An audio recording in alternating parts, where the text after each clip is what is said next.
গড়ছে BJP. তৃতীয়বার প্রধানমন্ত্রী আসনে বসবেন নরেন্দ্র মোদী। আগামী 9 জুন রবিবার রাষ্ট্রপতি ভবনে শপথ নেবেন তিনি, এমনটাই খবর সংবাদ সংস্থা এএনআই সূত্রে। এই অনুষ্ঠানে উপলক্ষে ফের একবার চাঁদের হাট বসতে চলেছে দিল্লির বুকে। চুরাইবাড়ি থানার অধীন নদিয়াপুর শনিছড়া গ্রাম পঞ্চায়েতের অন্তর্গত আসাম আগরতলা জাতীয় সড়ক অবরোধে সামিল হয় এলাকার লোকজন। বেহাল রাস্তা সংস্কার করতে দাবি তুলছেন তারা। বেহাল রাস্তা সংস্কারের দাবিতে বৃহস্পতিবার সকাল থেকে চোরাইবাড়ি থানার অধীন নদিয়াপুর শনিছড়া গ্রাম পঞ্চায়েতের অন্তর্গত আসাম আগরতলা জাতীয় সড়ক অবরোধে সামিল হয় এলাকার লোকজন সহ যান চালকরা। তাদের অভিযোগ, রাস্তার পাশে থাকা ক্রেশার মেশিনের কারণে রাস্তার উপর জল আর কাদা জমে একাকার হয়ে যায় সামান্য বৃষ্টি হলে। রাস্তার মাঝে তৈরি হয়েছে বড় বড় গর্ত, মাটি সহ জল রাস্তা দিয়ে বয়ে যাওয়ার কারণে পার্শ্ববর্তী কৃষি জমি চাষের অযোগ্য হয়ে যাচ্ছে। রাস্তার মাঝে বড় বড় গর্ত হওয়ার কারণে ঘটছে যান দুর্ঘটনা। তাই তারা বাধ্য হয়ে সড়ক অবরোধে সামিল হয়েছে। তাদের দাবি, বেহাল রাস্তা সংস্কার করে রাস্তায় যেন জল ও কাদা না জমে তার ব্যবস্থা করতে হবে। অত বড় গাতা হয়েছে, টুকটুক বাইক অটো গাড়ি সবকিছু কেন অ্যাক্সিডেন্ট পড়ি যায় গিয়া। আজকে আমরা দেখা দিয়া টুকটুক অটোটা উঠাইয়া আমরা আজকে রাস্তা অবরোধ করে বসি। বৃষ্টি দিলে যাতে আর জল না হয়, মাটি না হয়, এই ব্যবস্থা যাতে পার্মানেন্টলি করার লাগিয়া। এদিকে নালা বন্ধ হইয়া গিয়া সারিয়া পুকুর জমিন ক্ষেতর জায়গা সবকিছু নষ্ট, ক্ষেত করা যান না। এটা পার্মানেন্টলি যাতে না হয় এই ব্যবস্থা নেওয়ার লাগিয়া। আর যদি না হয় আমরা রাস্তা অবরোধ করছি থাকবো। পার্মানেন্টলি যাতে কোয়ারির ব্যবসা যারা করোকা যাতে রাস্তা ক্লিয়ার থাকে এই ব্যবস্থা করার লাগিয়া। ডক্টর তারা আজকে এটা পরিষ্কার করোকা কথা দিয়ে যাও, এটাই আমরা দাবি। যাতে আর কোনোদিন যাতে পেয়া খাইতো না আর এইভাবে রাস্তাটা ব্লক হইতো না। ডক্টর তারা আইছে কিন্তু তারা সাময়িক কথা দিয়ে যাতে পরিষ্কার করে দিমু, এরপরে আমরা কোনদিন এইভাবে হইতো না। সড়ক অবরোধের খবর পেয়ে ঘটনাস্থলে ছুটে যায় চুরাইবাড়ি থানার পুলিশ সহ এক ডিসিএম। তারা কথা বলেন আন্দোলনকারীদের সাথে। শেষ পর্যন্ত আলোচনার ক্রমে স্থানীয়রা সড়ক অবরোধ প্রত্যাহার করে নেয়। শান্তন টিভি। বাংলাদেশি নাগরিককে আটক করল বিএসএফ। ধর্মনগরের বড়ুয়াকান্দি এলাকা থেকে অভিযুক্ত বাংলাদেশিকে আটক করেছে বিএসএফ এর জওয়ানরা। ধর্মনগরে বড়ুয়াকান্দি এলাকা থেকে এক বাংলাদেশি নাগরিককে আটক করল বিএসএফ। জানা যায়, বুধবার রাতে সীমান্ত অতিক্রম করার সময় বিএসএফ 139 নম্বর বাহিনীর জওয়ানরা ওই বাংলাদেশি নাগরিককে আটক করে। ঘটনার বিবরণে জানা যায়, বাংলাদেশের সিলেট থেকে 2018 সালে ট্যুরিস্ট ভিসায় দুবাই হয়ে ফ্রান্সে গিয়েছিল আজিমউদ্দিন নামে এই ব্যক্তি। সে 2018 সাল থেকে 2024 সাল পর্যন্ত সেখানে বসবাস করে। সেখানে একটি রেস্টুরেন্টে কাজ করে সেই সুবাদে ফ্রান্সের নাগরিকত্ব পেয়ে যায় আজিমউদ্দিন। ফ্রান্স থেকে পাসপোর্ট এবং ভিসা নিয়ে ভারতে আসে সে, কিন্তু তার কাছে ভারত থেকে বাংলাদেশে যাবার জন্য পাসপোর্ট ছিল না। তাই সে বুধবার রাতে উত্তর জেলা ধর্মনগরে বড়ুয়াকান্দি সীমান্ত এলাকা দিয়ে অবৈধভাবে বাংলাদেশে যাওয়ার জন্য দালাল ইসলাম উদ্দিনকে 1500 টাকা দেয়। কিন্তু সীমান্ত অতিক্রম করার সময় আজিমউদ্দিন বিএসএফ এর হাতে ধরা পড়ে যায়। আটক করা হয় দালাল ইসলাম উদ্দিনকেও। বিএসএফ এর পক্ষ থেকে পরবর্তী সময় তাদেরকে ধর্মনগর থানার পুলিশের হাতে তুলে দেওয়া হয়। ধর্মনগর থানার ওসি বাংলাদেশি নাগরিক সহ ভারতীয় দালালকে আটক করার বিষয়ে সংবাদ মাধ্যমকে জানান। বিএসএফ কালকে রাত্রে তাদের ডিউটি করার সময় বর্ডারে যে দুজনকে আটক করে, এর মধ্যে একজন ছিল বাংলাদেশি নাগরিক। সে বাংলাদেশ থেকে ফ্রান্সে গিয়েছিল কাজ করার জন্য। ওইখানে ফ্রান্সের নাগরিকত্ব নিয়ে ফ্রান্স থেকে পাসপোর্ট করে ইন্ডিয়াতে এসেছিল। তো সে ধর্মনগর থেকে আবার অবৈধভাবে বাংলাদেশে ঢোকার চেষ্টা করছে। তার নাম হচ্ছে মোহাম্মদ আজিমউদ্দিন। তাকে বিএসএফ ডিটেইন করে এবং তাকে যে সহযোগিতা করছিল নাজির ইসলাম উদ্দিন, তাকেও বিএসএফ ডিটেইন করে আমাদের কেন্দ্রে বসাচ্ছে। এই ব্যাপারে আমরা একটা স্পেসিফিক কেস নিচ্ছি এবং তাদেরকে কালকে কোর্টে ফরওয়ার্ড করা হবে। বিজেপির সদলীয় গোষ্ঠী কোন্দল ঘিরে ভাব ও রক্তক্ষয়ী সংঘর্ষের ঘটনা ঘটে। ঘটনা বৃহস্পতিবার কৃষ্ণপুর বিধানসভা কেন্দ্রের অন্তর্গত তেলিয়ামুড়া থানাধীন গোলাবাড়ি কৃষ্ণপুর এলাকায়। এদিকে খবর পেয়ে তেলিয়ামুড়া থানায় ছুটে যান মন্ত্রী বিকাশ দেববর্মা। কথা বলেন থানার ওসির সাথে। মন্ত্রী এই ঘটনার বিষয়ে জানান, কিছু হয়নি। মন্ত্রী বিকাশ দেববর্মার নির্বাচনী কেন্দ্রে বিজেপির সদলীয় গোষ্ঠী কোন্দল ঘিরে ভয়াবহ রক্তক্ষয়ী সংঘর্ষের ঘটনা ঘটে। বৃহস্পতিবার কৃষ্ণপুর বিধানসভা কেন্দ্রের অন্তর্গত তেলিয়ামুড়া থানা এলাকার গোলাবাড়ি কৃষ্ণপুর এলাকার বিজেপি দলের কর্মী বাপন দাসের উপর আক্রমণের ঘটনা সংঘটিত হয়। শুধু তাই নয়, বাপনকে আক্রমণ করার পাশাপাশি তার মোটর বাইক ভেঙে গুড়িয়ে দেওয়া হয় বলেও অভিযোগ। আহত বাপন দাস জানান, এই ঘটনার পেছনে রয়েছে কৃষ্ণপুর মণ্ডলের যুব মোর্চার সভাপতি নির্মল দেবনাথ, বিজেপি দলের খোয়াই জেলা কমিটি সম্পাদক বিজন কর জড়িত। স্বাভাবিকভাবেই এই ঘটনা পরিপ্রেক্ষিতে ব্যাপক আতঙ্ক তৈরি হয়েছে এবং এভাবে সদলীয় সংঘাতের ঘটনা ছড়াতে থাকায় দলীয় বিভিন্ন স্তরে কর্মী সমর্থক থেকে শুরু করে সাধারণ মানুষের মধ্যে আতঙ্ক বৃদ্ধি পাচ্ছে। এই ঘটনা রেশ কাটতে না কাটতে কৃষ্ণপুর বিধানসভা এলাকার গোলাবাড়ি এলাকাতে বিজেপির বুথ সভাপতি মানিক ঘোষের বাড়িতে রাত আনুমানিক 1:30 থেকে 2টো নাগাদ সংঘবদ্ধভাবে আক্রমণের ঘটনা সংঘটিত হয়। কালকে রাত্রে 10টা সাড়ে 10টার দিকে আমরা ওই কার্তিক দার দোকানে গেছি, টাকা আনতাম, টাকা করতাম গেছি। ও বাপি আমার লগে আসলো। আচ্ছা, তারপরে একটা টাকা লইয়া আমরা ওই রাকেশ দাসের দোকানে গেছি, ঠান্ডা খাইতাম। তারপরে ওই লগে একজনের বাড়িতে অনুষ্ঠান আসলো, আমরা 4-5 জন আসলাম। কারণ আমরা ঠান্ডা খাইতেছি, হঠাৎ করে আমরা মন্ডল যুব মোর্চা নির্মল দেবনাথ মন্ডল প্রেসিডেন্ট, যুব মোর্চার মন্ডল সভাপতি, হ্যাঁ দিয়া আমরা ওই আমার লগে একজন বন্ধু ঠান্ডা খাইতেছে, হঠাৎ করে হেরাতের থেকে ঠান্ডা ছুড়াই বেলাই দিছে।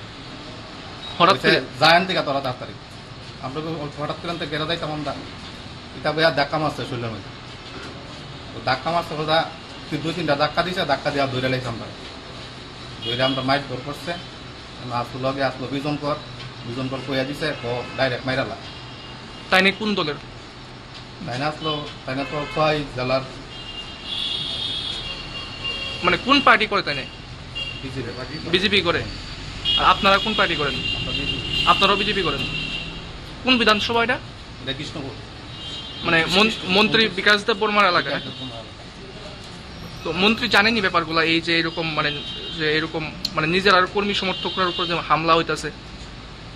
জানছে না, মন্ত্রী আসেনি এলাকাতে না আগরতলা? নাই।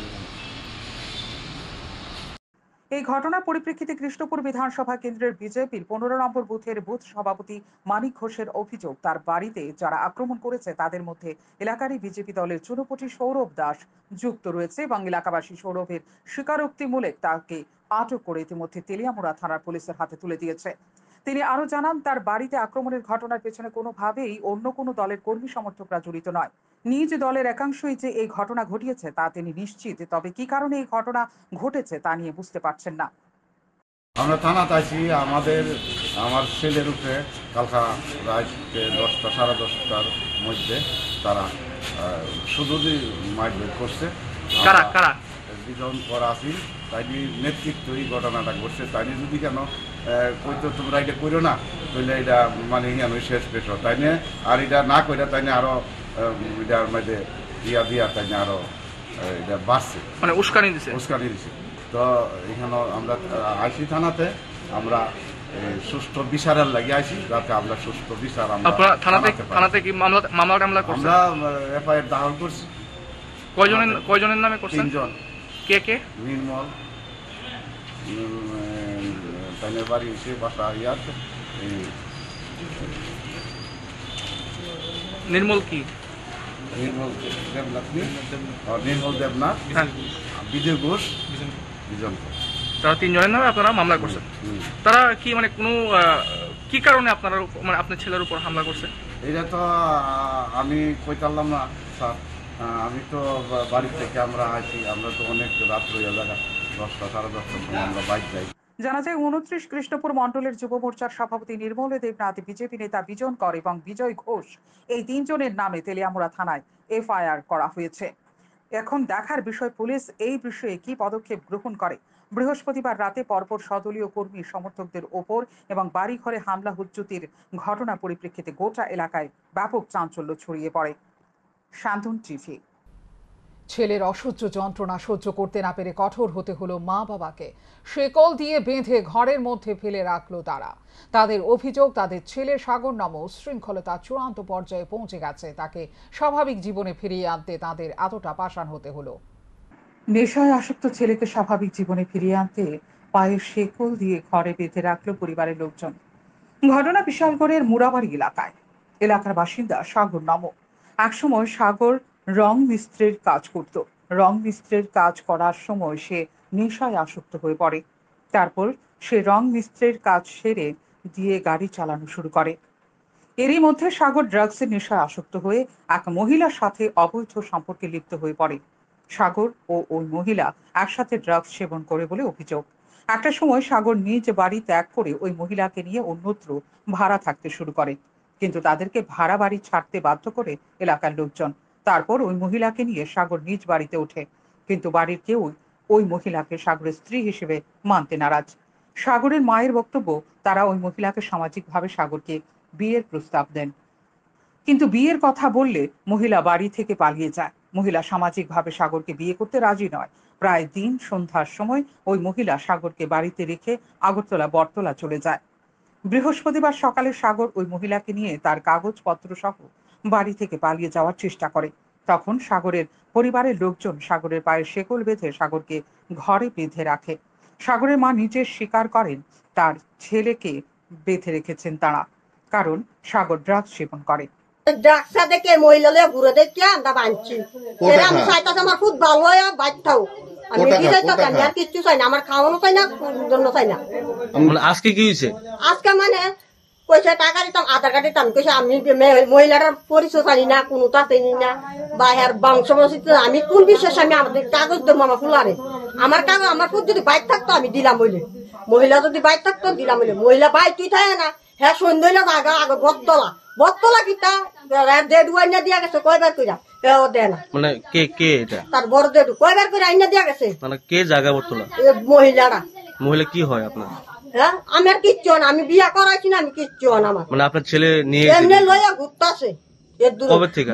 এটা 6 মাস ধরে কইতে 7 টাকা দিত, 7 টাকা দিত রাজিও না, মানে 7 টাকার দিক কথা কইলে উড়াল ফাঁকির মতন উড়ে। বাড়ি কোন জায়গাতে? এটা আমিও চিনি না, বাড়ি ঘর কোনো। কি করে আপনার ছেলে? আমার ছেলে গাড়ি চালাইতো, আগে রং মিস্ত্রি কাম করতে আসতে, এখন গাড়ি চালা। এদিকে ঘটনার খবর পেয়ে বিশালগড় থানার পুলিশ ঘটনাস্থলে ছুটে যায় এবং সাগরকে মুক্ত করে দেয়। শান্তন টিভি। লোকসভা ভোটের গণনার পর রাতের অন্ধকারে প্রয়াত কবির আবক্ষ মূর্তি ভাঙচুর করল দুষ্কৃতীরা। ঘটনা কৈলাসহর পুর পরিষদের 6 নম্বর ওয়ার্ডের কাঁজিরগাঁও এলাকায়। লোকসভা ভোটের গণনার পর রাতের অন্ধকারে প্রয়াত কবির আবক্ষ মূর্তি ভাঙচুর করায় শহর জুড়ে তীব্র ক্ষোভ বিরাজ করছে। ঘটনা কৈলাসহর পুর পরিষদের 6 নম্বর ওয়ার্ডের কাঁজিরগাঁও এলাকায়। এই ঘটনায় কবি সাহিত্যিক সহ শুভবুদ্ধি সম্পন্ন মানুষদের মধ্যেও সমালোচনার ঝড় বইছে। অভিযোগ, প্রয়াত কবি হিমাদ্রি নন্দন দেবের মৃত্যুর কয়েক বছর পূর্বে ত্রিপুরা রাজ্য সরকারের পক্ষ থেকে সুকান্ত স্মৃতি পুরস্কারে পুরস্কৃত করা হয়েছিল হিমাদ্রি নন্দন দেবকে। প্রয়াত কবি হিমাদ্রি নন্দন দেব কৈলাসহর তথা ত্রিপুরা রাজ্যের সাহিত্য জগতের এক উজ্জ্বল নক্ষত্র ছিলেন। কবির এই আবক্ষ মূর্তি বুধবার গভীর রাতে দুষ্কৃতীরা ভেঙে দেয়। বৃহস্পতিবার সকালে আবক্ষ মূর্তির ভগ্ন রূপ দেখে এলাকাবাসীরা হতবাক হয়ে যান। এই খবর সামাজিক মাধ্যমে চাউর হতে শহরের বিভিন্ন প্রান্তের কবি সাহিত্যিকরা আবক্ষ মূর্তির পাদদেশে এসে তীব্র নিন্দা প্রকাশ করেন। এই ব্যাপারে স্থানীয় কাউন্সিলর তথা কৈলাসহর পুর পরিষদের 6 নম্বর ওয়ার্ডের পুর পরিষদের সদস্য মোহিত লাল ধর ভগ্ন আবক্ষ মূর্তির সামনে দাঁড়িয়ে সংবাদ প্রতিনিধিদের মুখোমুখি হয়ে এই ঘটনার তীব্র নিন্দা জানান। তিনি দাবি করেন, খুব শীঘ্রই এই ঘটনার সাথে জড়িতদের গ্রেপ্তার করে শাস্তি প্রদান করতে হবে। প্রশাসনের পক্ষ থেকে খুব শীঘ্রই প্রয়াত কবি হিমাদ্রি নন্দন দেবের আবক্ষ মূর্তি নতুন করে তৈরি করে প্রতিস্থাপন করতে হবে। গতকালকে রাত্রেবেলা হঠাৎ করে কে বা কারা এই কবির মূর্তিটাকে ভেঙে ফেলেছে। কবির মূর্তিটাকে ভাঙার কোনো কারণ তো আমরা আজ মানে এখন পর্যন্ত আমরা খুঁজে পাইনি। এখন কাকে আমরা বলবো, কাকে দোষ দেব? কবি সাহিত্যিকের উপর কিভাবে যে আক্রমণ হয় এটা আমার বোধগম্য হয়নি। এখানে সকাল থেকে অনেক মানুষ কৈলাসহরের এসে দেখে গেছেন এই মূর্তিকে, অনেকেই ধিক্কার জানিয়েছেন। আমি সাংবাদিক বন্ধুদের মাধ্যমে আমি সারা ত্রিপুরাবাসীকে জানাতে চাই, বলতে চাই যে এই যে নক্কারজনক কাজ, এই কাজ এই এলাকার মানুষ মেনে নেয়নি, মানতে পারেনি। একজন কবির মূর্তিকে এইভাবে এই জঘন্যভাবে ভেঙে দেওয়া, এটা সুস্থ সমাজ মানতে পারে না। এটা আমরা ক্লাবের পক্ষ থেকেও মানতে পারিনি। সারা কৈলাসহরবাসীর সঙ্গে আমাদের বিভিন্ন সময়ে কথা হয়েছে সকাল থেকে, কেউই ব্যাপারটাকে মানে মানতে পারছে না, সবাই ধিক্কার জানাচ্ছে। আমরা চাই, আমরা ক্লাবের পক্ষ থেকে চাই, আমরা এলাকার পক্ষ থেকে চাই যাতে এই মূর্তি যারা ভেঙেছে ওদেরকে প্রশাসন খুঁজে বার করুক এবং তাদের শাস্তি দিক এবং আমরা এই নিয়ে আমরা কৈলাসহর থানাতেও আমরা ডেপুটেশন দেব, আমরা এসডিএম এর কাছে ডেপুটেশন দেব। জানা যায় উত্তর পূর্বাঞ্চলের মধ্যে কবি ছিলেন হিমাদ্রি নন্দন দেব। কৈলাসহর শহরের কাজিরগাঁও এলাকার স্থায়ী বাসিন্দা ছিলেন প্রয়াত কবি হিমাদ্রি নন্দন দেব। বার্ধক্যজনিত কারণে 2010 সালের 1 এপ্রিল কবি হিমাদ্রি নন্দন দেব মারা যান। পরবর্তী সময়ে স্থানীয় যুব সমাজ ক্লাবের উদ্যোগে কাজিরগাঁও এলাকার ট্রাই জংশনে 2010 সালের 15 অক্টোবর প্রয়াত কবি হিমাদ্রি নন্দন দেবের আবক্ষ মূর্তি স্থাপন করেছিলেন। তারপর থেকে প্রতি বছর 1 এপ্রিল কাজিরগাঁও এলাকায় আবক্ষ মূর্তির পাদদেশে প্রয়াত কবির মৃত্যু দিবস পালিত হয়ে আসছে। শান্তন টিভি। সামনে জাতিকে রেখে পেছনে দলকে রাখতে হবে। বৃহস্পতিবার আগরতলা টাউন হল TWF এর 3য় প্রতিষ্ঠা বার্ষিকী উপলক্ষে আয়োজিত অনুষ্ঠানে এই কথাই বললেন তিপ্রামথা সুপ্রিমো প্রদ্যুৎ কিশোর দেববর্মন। যেসব তিপ্রাসা কংগ্রেস ও CPIM-কে ভোট দিয়েছে তাদের বোঝাতে হবে, জনজাতিরা যখন সাংবিধানিক অধিকার ফিরে পাবে তখন সেটা তারাও উপভোগ করতে পারবে। তাই তারা এই দাবি আদায় করতে আন্দোলনের বাইরে থাকলে চলবে না। আগামী দিন হয়তো কংগ্রেস CPIM এর দল সরকারে থাকতে পারে, হয়তো একদিন সর্বভারতীয় কংগ্রেস নেত্রী সোনিয়া গান্ধী, প্রিয়াঙ্কা গান্ধী এবং সাংসদ রাহুল গান্ধীর সাথেও কথা বলতে হবে, যার কারণে তাদের বিরুদ্ধে একটি শব্দ উচ্চারণ করা হয় না। তাই দলকে পেছনে রেখে জাতিকে সামনে রাখার জন্য তিপ্রাসাদের কাছে আহ্বান জানান তিপ্রামথার সুপ্রিমো প্রদ্যুৎ কিশোর দেববর্মন।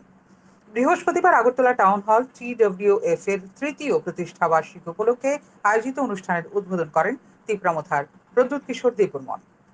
তিনি আরো বলেন, তিপ্রামথা দলে হিন্দু, মুসলিম, খ্রিস্টান, বৌদ্ধ যে কোনো ধর্ম থাকতে পারবে, কিন্তু আন্দোলনের জন্য তিপ্রাসাদের ঐক্যবদ্ধ হতে হবে।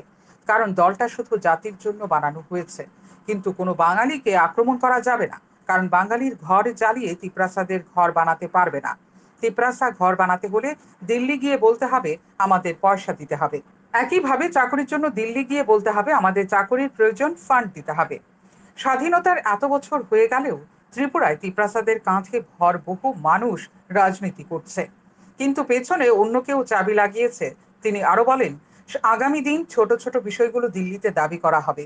এতদিন মুখ্যমন্ত্রী হয়েছেন মানিক সাহা, মানিক সরকার, নৃপেন চক্রবর্তী সহ অনেকে, কিন্তু কবে তিপ্রাসারা হবে তার নিয়ে প্রশ্ন তোলে কার্যকর্তাদের কাছে প্রদ্যুৎ।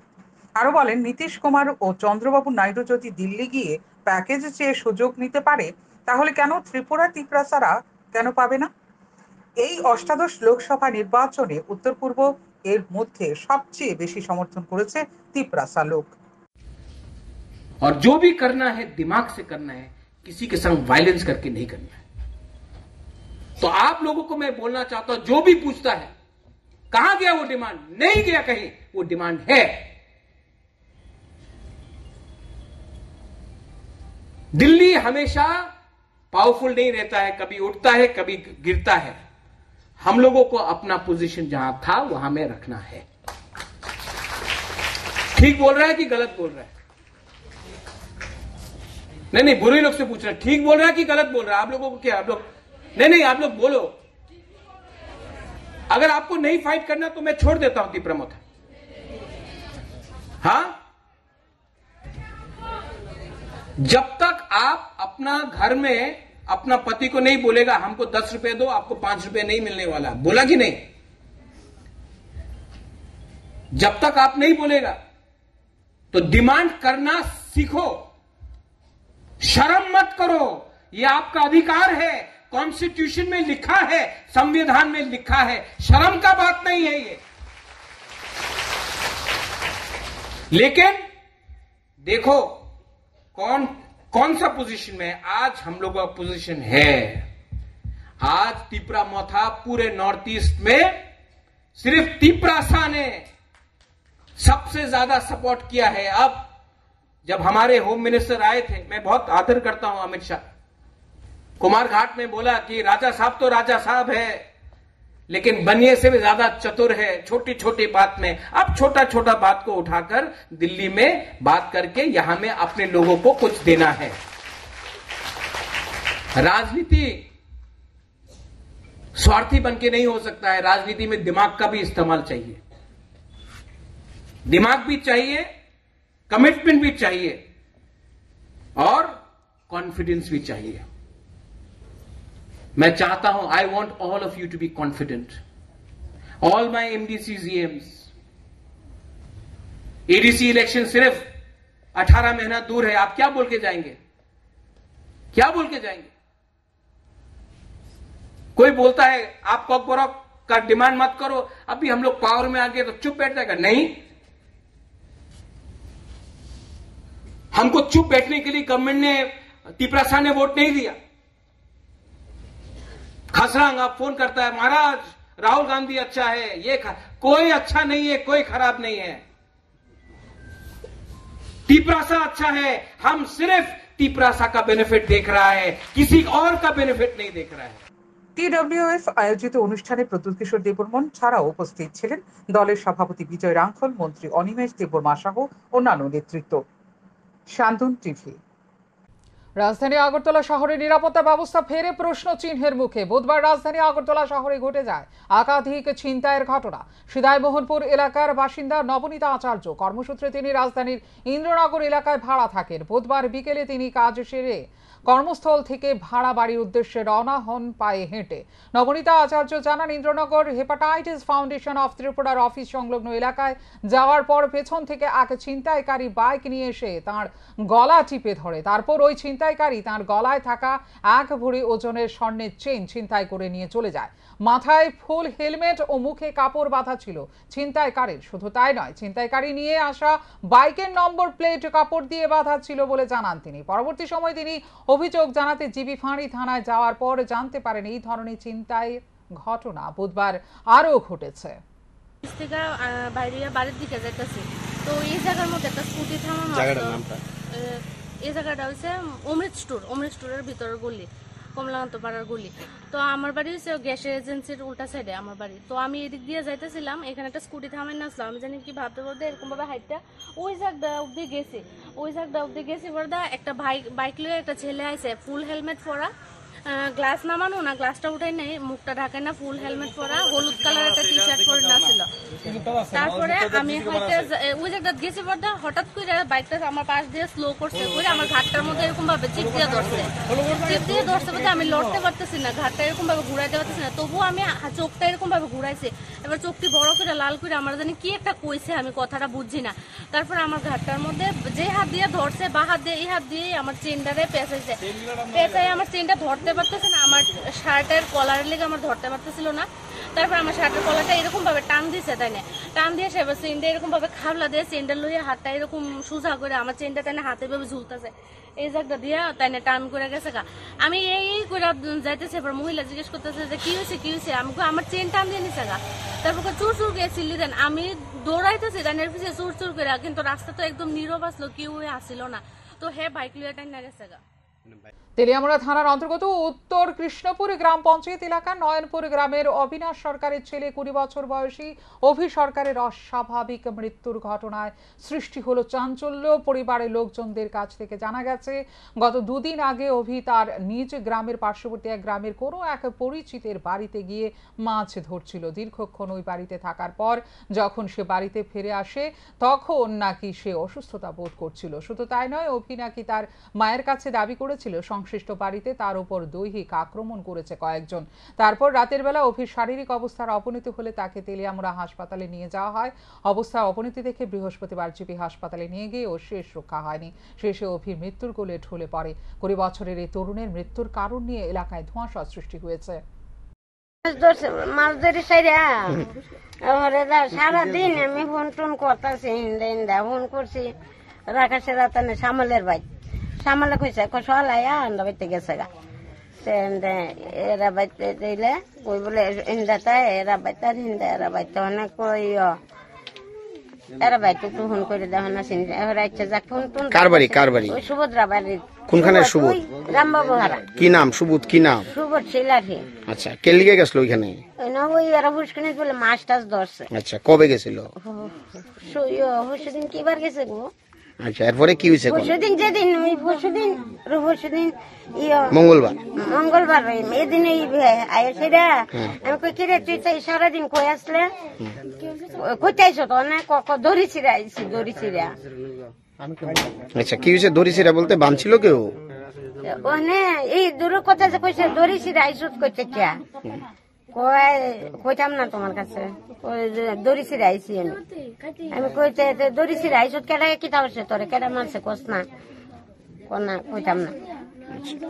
এমনি শরীরে কোনো আঘাত টাঘাত দেখছেন নি? আঘাত হয়নি, ফেডের মাঝে আছে না ফাইহানা পেশাবটা বন্ধ হয়ে গেছে, এই যে বেদনা উঠছে আয়সা রে। আচ্ছা, এই বাড়িতে যে বেদনা উঠছে ফেডে। বৃহস্পতিবার দুপুর 1টায় কমলপুর থানার কাছে গোপন খবর আসে 1 নম্বর কলাছড়ি এলাকায় জোরেকো নীলকমল দাস ওরফে রাজা পিতা নারায়ণ দাসের বাড়িতে প্রচুর পরিমাণ ফেস ওয়াশ স্কিন কেয়ার পাচারের উদ্দেশ্যে জমা করা হয়েছে। তখন পুলিশ ওই বাড়িতে হানা দিয়ে একটি বন্ধ ঘর থেকে 9টি বস্তায় 27 কার্টুন স্কিন শাইন কসমেটিক্স আটক করে থানায় নিয়ে আসে। এদিকে নীলকমল ওরফে রাজাকে পুলিশ আটক করতে ব্যর্থ হয়েছে, তাকে গ্রেপ্তার করার চেষ্টা জারি রেখেছে। পুলিশের অনুমান এগুলি বাংলাদেশে পাচারের উদ্দেশ্যে জমা করেছিল, যার আনুমানিক বাজার মূল্য 21,54,600 টাকা বলে জানান তিনি। तो आज हमें एक सीक्रेट इन्फॉर्मेशन मिली कि कुछ सामान कलाचरी में एक घर जिसका ओनर है नीलकमल दास के घर पे अकॉर्डिंग टू सीक्रेट इन्फॉर्मेशन हमने रेड मारी और उससे हमें ये स्किन शाइन नाम की एक फेशियल क्रीम है जो 9 गनी बैग्स मिले, जिसमें 27 कार्टन्स स्किन शाइन नाम की फेशियल क्रीम के हैं, जो according to secret information suspected to be smuggled to Bangladesh, जो स्मगलिंग बांग्लादेश की जा रही थी। तो इसे अभी हमने सीज करा है और इसका जो जिसके घर पे मिली है। ত্রিপুরা মধ্যশিক্ষা পর্ষদ পরিচালিত উচ্চ মাধ্যমিক পরীক্ষায় 10ম স্থান অধিকার করেছে অপি দেবনাথ। উত্তর ত্রিপুরা জেলার যুবরাজনগর বিধানসভা কেন্দ্রে সাফল্য অর্জনকারী ছাত্রীর সাথে সাক্ষাৎ করে শুভেচ্ছা এবং আগামী দিনের জন্য শুভকামনা জানান রাজ্য যুব মোর্চার সভাপতি সুশান্ত দেব। আমরা ভারতীয় জনতা যুব মোর্চা সারা রাজ্যকে আমরা কার্যক্রম হাতে নিয়েছি। নব স্বপ্নের উড়ান, যেই সমস্ত ছাত্রছাত্রীরা বোর্ড এক্সামে 10ম শ্রেণী এবং 12-এ যারা উত্তীর্ণ হয়েছে প্রত্যেককে আমরা সম্মান এবং সংবর্ধনা প্রদান করছি। সেই সুবাদে আজকে উত্তর ত্রিপুরা সফরকালে আমাদের যুবরাজনগর বিধানসভার 31 নম্বর বুথে আমাদের গর্ব এই রাজ্যের অপি দেবনাথ 12 এক্সামে 10ম স্থান অধিকার করেছে। ওর বাড়িতে এসে আমাদের যুব ভাইরা কার্যকর্তারা মিলে সম্মান জানাই। এই ছোট বোনের হাত ধরেই আমরা আশা রাখি আগামী দিনে আমরা এই রাজ্যকে নেশার টাকা জোগাড় করতে এক বাড়িতে দুঃসাহসিক চুরির কাণ্ড সংঘটিত করেছে এক যুবক। ঘটনা উদয়পুর ধ্বজনগর পুলিশ লাইনস্থিত আসাম রাইফেলস স্কুল সংলগ্ন এলাকায়। বুধবার সকাল 9:30 নাগাদ উদয়পুর ধ্বজনগর পুলিশ লাইনস্থিত আসাম রাইফেলস স্কুল সংলগ্ন এলাকার বাসিন্দা ডেলি চমাতিয়া বাড়িতে 13,000 টাকা 2টি মোবাইল চুরি করে নিয়ে যায় চোর। পরবর্তী সময় ডেলি চমাতিয়া রাধাকিশোরপুর থানা এসে মামলা করেন।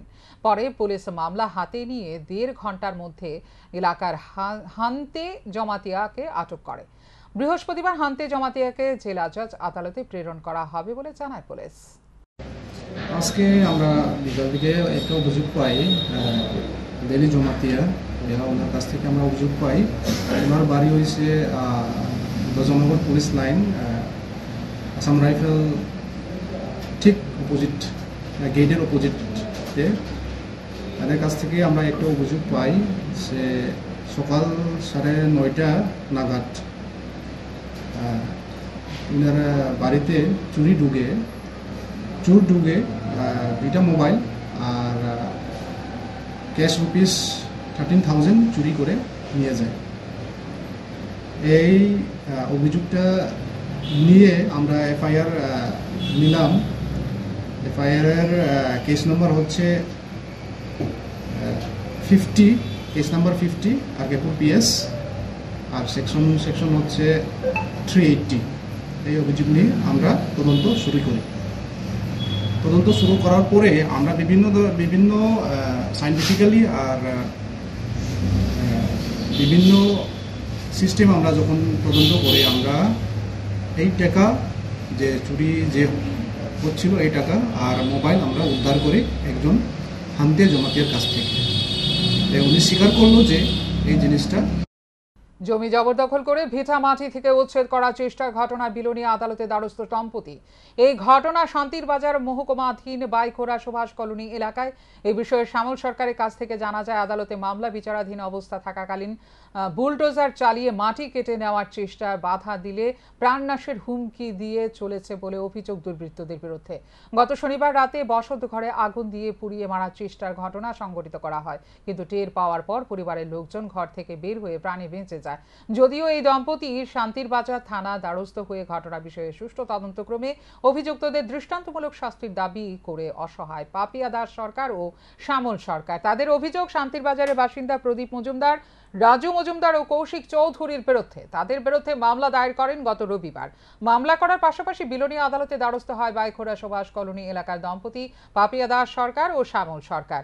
জানা যায়, শ্যামল সরকার 40 বছর যাবৎ বাইখোড়া তহসিলের লাউগাং মৌজায় বসবাস করে আসছে, কিন্তু প্রদীপ মজুমদার শ্যামল সরকারের জায়গা নিজের নামে ভূমি বন্দোবস্ত করে নেয় বলে অভিযোগ।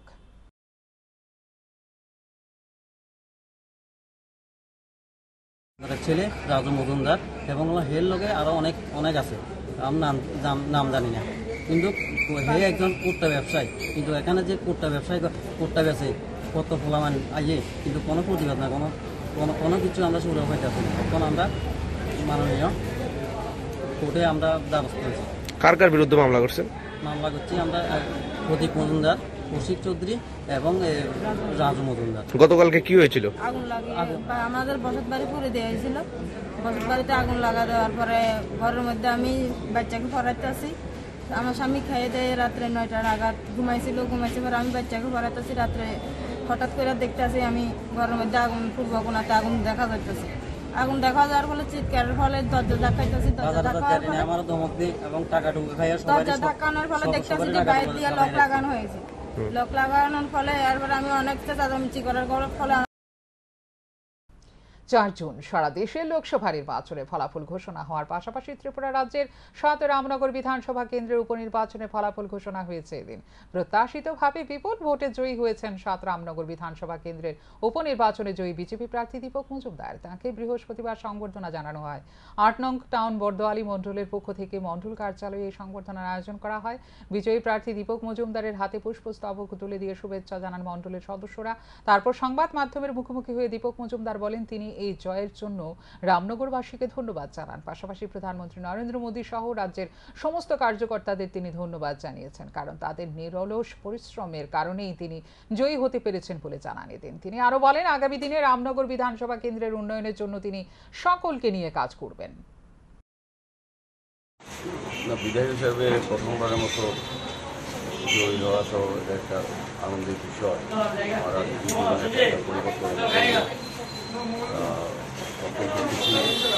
আমি দলের কৃতজ্ঞতা জানাই। পার্টি আমাকে প্রার্থীগতকে রামনগর বিধানসভায় পরবর্তী সময় রামনগর জনগণ আমাকে জয়ী করেছেন, তাদের প্রতি কৃতজ্ঞতা রইল। আমার যারা কার্যকর্তারা আমার পরিশ্রম করে কাজ করেছেন তাদের জন্য ধন্যবাদ জানাই। পাশাপাশি আমি যথেষ্ট প্রধানমন্ত্রী নরেন্দ্র মোদীজি যে চিন্তাভাবনা বা ওনার যে উন্নয়নের কাজ এবং আমাদের রাজ্যের মুখ্যমন্ত্রী প্রধানমন্ত্রী সরকারের যে কাজ এবং আগরতলা পৌর নিগমের আমাদের সমস্ত প্রকল্পে যে কাজ করেছে আমি মেয়র হিসেবে কাজ করেছি তার মূল্যায়ন মানুষের আমি সবাইকে আমি ধন্যবাদ জানাই। পাশাপাশি আজকে 8 টাউন বর্দোয়ালি মণ্ডলের উদ্যোগে মন্ডল এবং অন্যান্য কার্যক্রম সদস্যরা আছেন মণ্ডলের সভাপতিও আছেন। ওনারা আজকে আমাকে এই মণ্ডলের পক্ষ থেকে সম্বোধিত করা হয়েছে। আমি অত্যন্ত আনন্দিত রামনগর মণ্ডলে দীর্ঘদিন ধরে কাজ করেছি এবং এখন আমি রামনগর মণ্ডলের বর্দোয়ালি মণ্ডলে এখন আমি বসবাস করি এবং এই মণ্ডলে আমি বর্দোয়ালি বিধানসভায় 3 নম্বর বসে আমি বর্দোয়ালি বলতে আমার দুর্বলতা সারা জীবনে থাকবে। আমি রামনগর নিয়ে কাজ করবো, বর্দোয়ালিতে কাজ করবো। কদমতলা মণ্ডল যুব মোর্চার উদ্যোগে 2024 মাধ্যমিক ও উচ্চ মাধ্যমিক পরীক্ষা উত্তীর্ণ 1000 ছাত্রছাত্রীদের সংবর্ধনা প্রদান সহ বিভিন্ন প্রজাতির গাছের চারা প্রদান করা হয়।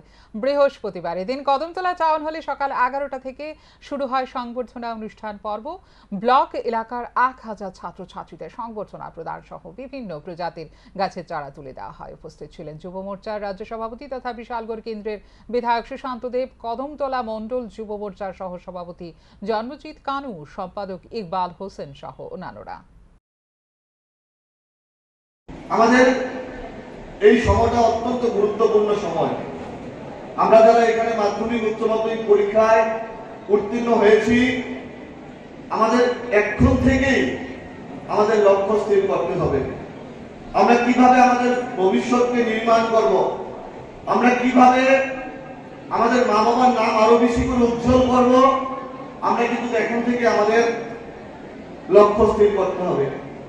স্বামীজি বলেছিলেন, arise awake, stop not, still reach the goal.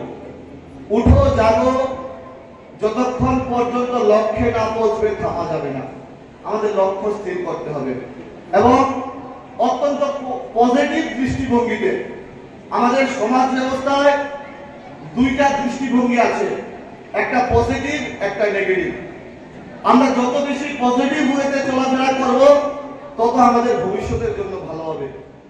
আগামী 7 থেকে 9 জুন পর্যন্ত সপ্তম হেপাটাইটিস ফাউন্ডেশন অফ ত্রিপুরা লিভারকন এবং পঞ্চম পদ্মা গঙ্গা গোমতী ইন্টারন্যাশনাল লিভার সম্মেলন অনুষ্ঠিত হবে।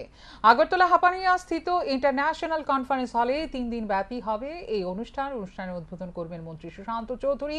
অনুষ্ঠানে এছাড়া উপস্থিত থাকবেন স্বাস্থ্য দপ্তরের সচিব কিরণ গিত্তে সহ অন্যান্যরা। বৃহস্পতিবার ইন্দ্রনগর স্থিত হেপাটাইটিস ফাউন্ডেশন অফ ত্রিপুরা কার্যালয়ে সাংবাদিক সম্মেলন করে এই কথা জানান সংগঠনের প্রতিষ্ঠাতা তথা চিকিৎসক প্রদীপ ভৌমিক। তিনি আরও জানান, ভারতবর্ষের বিভিন্ন জায়গা থেকে এই কনফারেন্সে ডাক্তাররা যোগদান করবেন। পাশাপাশি পার্শ্ববর্তী দেশ নেপাল ও বাংলাদেশ থেকে চিকিৎসকরা উপস্থিত থাকবেন বলে জানান চিকিৎসক প্রদীপ ভৌমিক। 9 জুন 2024 ত্রিপুরা রাজ্যের লিভার রোগ প্রতিরোধ তথা অন্যান্য সমস্ত রোগ যার সঙ্গে লিভারের সম্পৃক্ততা রয়েছে, সেগুলি প্রতিরোধে একটি ইতিহাস সৃষ্টি হতে চলেছে। হেপাটাইটিস ফাউন্ডেশন অফ ত্রিপুরা গত 22 বছর ধরে এ রাজ্যের বুকে বিভিন্ন ধরনের কাজকর্ম করে আসছে। বিশেষ করে বিজ্ঞান এবং সামাজিক ক্ষেত্রকে মিলিয়ে সায়েন্স ফর সোসাইটি কনসেপ্টকে সামনে রেখে আমরা বিভিন্ন কাজকর্ম করছি।